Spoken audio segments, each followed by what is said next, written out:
Fala, querida igreja, graça e paz. Chegamos agora na nossa última meditação nessa série e nós louvamos a Deus porque até aqui o Senhor nos ajudou. Eu quero concluir essa série com 4 conselhos a respeito da mordomia. No ano de 2026 nós trabalharemos forte o assunto da mordomia cristã. Que não é você ficar na maior mordomia, não é isso. É você ser um servo de Deus. Mordomo é o mor, que é maior, e domus, que é casa, ou seja, o maior da casa, o maior servo da casa. Você se entender como o maior servo de Deus. A mordomia, ela tem uma espécie de pensamento didático que nós chamamos de 4 T's da mordomia. Templo, tempo, talento e tesouro. E eu gostaria de dar 4 conselhos para vocês, a fim de que nós, este ano, glorifiquemos o nome de Deus na área da mordomia, porque tem a ver com o cristianismo em essência. O primeiro conselho está em 3 João, versículo 2, ele diz assim: Amado, desejo que te vá bem em todas as coisas e que tenha saúde, assim como vai bem a tua alma. Nós muitas vezes nos preocupamos na espiritualidade, mas não nos preocupamos com a nossa saúde física. Mas aqui o texto diz que a nossa saúde deve estar em pé de igualdade com a nossa espiritualidade. Assim como é importante cuidar da espiritualidade, é importante cuidar do físico, tanto porque uma pessoa que está doente fisicamente, ela adoece mentalmente, adoece espiritualmente. Nós somos um ser holístico, ou seja, completo, indivisível. De modo que se você tem uma depressão, você não vai ter uma boa espiritualidade. Também não vai ter boa saúde física. Se você tem dificuldade de saúde física, por exemplo, trânsito intestinal travado, você não vai fazer com que os triptofanos cheguem aí no cérebro para fazer a sinapse, você vai ter depressão. Então, seja uma questão física prejudicou a mente, que vai prejudicar a espiritualidade. Se você está mal espiritualmente, vai redundar em um processo degenerativo também no físico e da mente, enfim.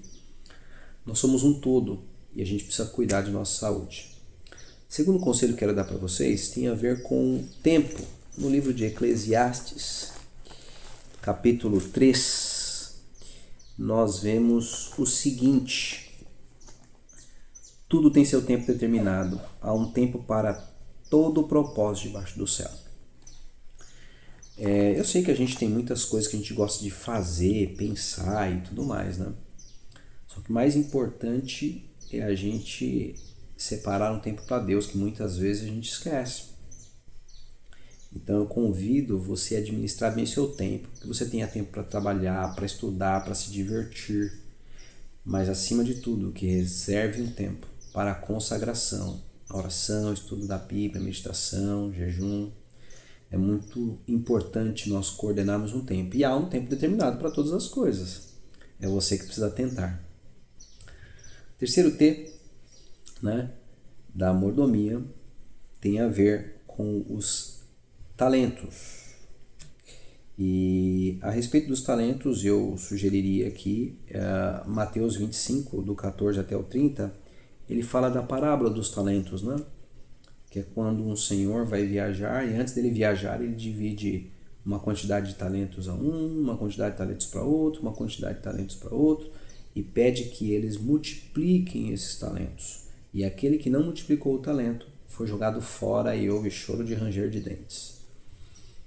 O que é isso? É que Deus nos concede, nos confere talentos e você precisa usar o seu talento na igreja.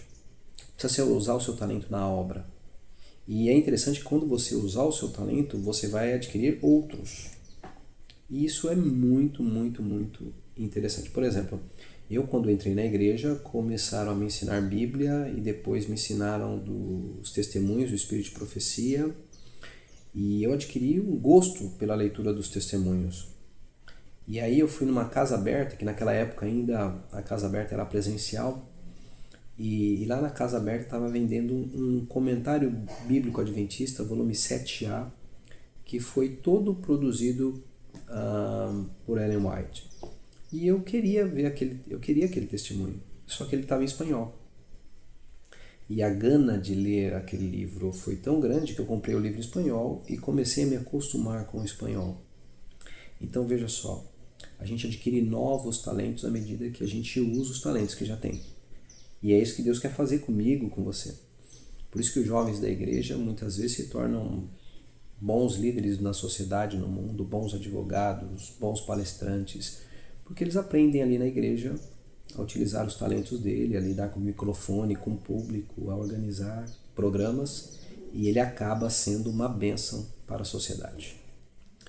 E o terceiro conselho que eu quero dar para vocês aqui, além do uso do templo, cuidado do templo, cuidado também aqui do uso dos talentos e também do tempo, é também com os tesouros. Os tesouros, eu quero sugerir para vocês o profeta Ageu, um profeta menor ali, e é muito, muito, muito curioso esse aspecto aqui, que é uma mensagem importante para as nossas vidas. Ageu, ali no capítulo 1 mesmo, a gente já tem uma mensagem importante. Veja, o decreto para que Israel voltasse do cativeiro, o primeiro decreto foi o decreto de Ciro, tá? No ano 536. Isso aqui é bem interessante, está lá em Esdras capítulo 1. E ele tem uma correlação com o livro de Ageu, porque o livro de Ageu ele é escrito uns 16 anos depois, uns 15 anos depois, por aí. E o que acontece é que você vai verificar no capítulo 1, verso 1 de Ageu, que ele escreve o livro para Zorobabel, filho de Salatiel, governador de Judá, e ele também escreve para Josué. Essas pessoas são pessoas que estavam no cativeiro babilônico e voltaram para Jerusalém. Inclusive elas são mencionadas em Esdras capítulo 2, versículo 2. Aqui, os quais vieram com Zorobabel e Jesua, são esses camaradas aqui que vieram para Jerusalém, vindos da Babilônia. E eles tinham a missão de fazer o quê? Como já vimos no livro de Neemias, eles tinham que reconstruir Jerusalém, reconstruir os muros. Então, coisas bem interessantes aí que eles tinham que fazer. Mas o que acontece? Acontece que eles prepararam suas casas e tal, tudo, e estavam buscando deixar sua casinha tudo no jeito, enquanto a cidade estava, às mínguas. Enquanto o templo do Senhor, sem desenvolvimento. E aí é que o profeta Ageu vem um ano antes, mais ou menos, 1 ou 2 anos antes do segundo decreto, o decreto de Dário. Então viria agora uma nova leva de pessoas do cativeiro para Jerusalém para ajudar a construção. Só que antes vem o profeta. E olha só o que ele escreve. É tempo para vós habitardes nas vossas casas arrumadinhas. O termo aqui é apaineladas, mas é como se a casa fosse muito luxuosamente adornada, entendeu? É tempo de você arrumar a sua casa ajeitadinha, enquanto esta casa, a casa de Deus, fica deserta. Ora, assim diz o Senhor dos Exércitos: aplicai os vossos corações em vossos caminhos. Semeais muito, planta muito, mas colhe pouco. Comeis, mas não saciais. Vestivos, mas ninguém se aquece. O que recebe um salário, recebe para pô-lo num saco furado. Assim diz o Senhor dos Exércitos: aplicai os vossos corações aos vossos caminhos. Pensa na sua vida. Subi ao monte, trazei madeira, edificai a casa, para que dela me agrade e eu seja glorificado, diz o Senhor dos Exércitos. Esperaste muito, mas veio a ser pouco. E esse pouco, quando trouxeste para casa, eu dissipei com assopro. Por quê? Diz o Senhor dos Exércitos: por causa da minha casa que está deserta, enquanto cada um de vocês estão ocupados em vossa própria casa. Nós precisamos de uma maior consagração dos nossos recursos a Deus. Todos nós temos gastos particulares. A gente investe em academia, em eventos, sei lá, um acampamento, um campuri, uma viagem. A gente investe em roupas, a gente investe em computadores, carros, celulares. Todos têm, né? Eu já vi gente investindo em pular de ponte com a corda. Povo doido, né? E, queridos, ter todas essas coisas, essas diversões, esse investimento em estudo também, não é errado. A gente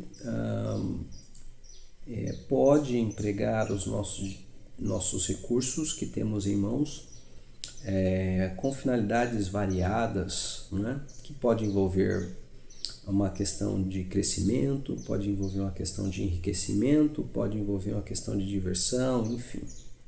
Não é esse o ponto.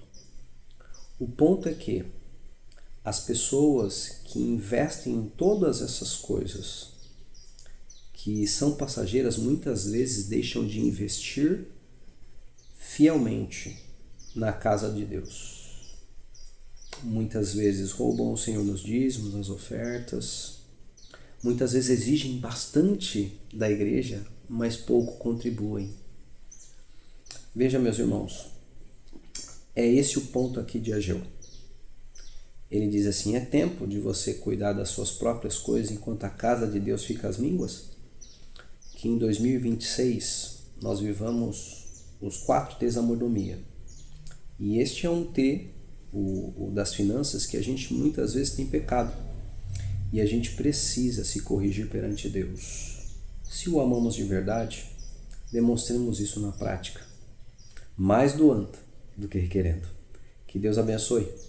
Deus ama quem dá com alegria.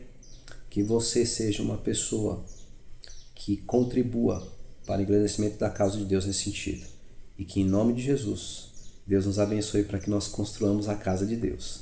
Estamos correndo atrás aí do terreno. Que esse sonho seja realizado com a sua participação.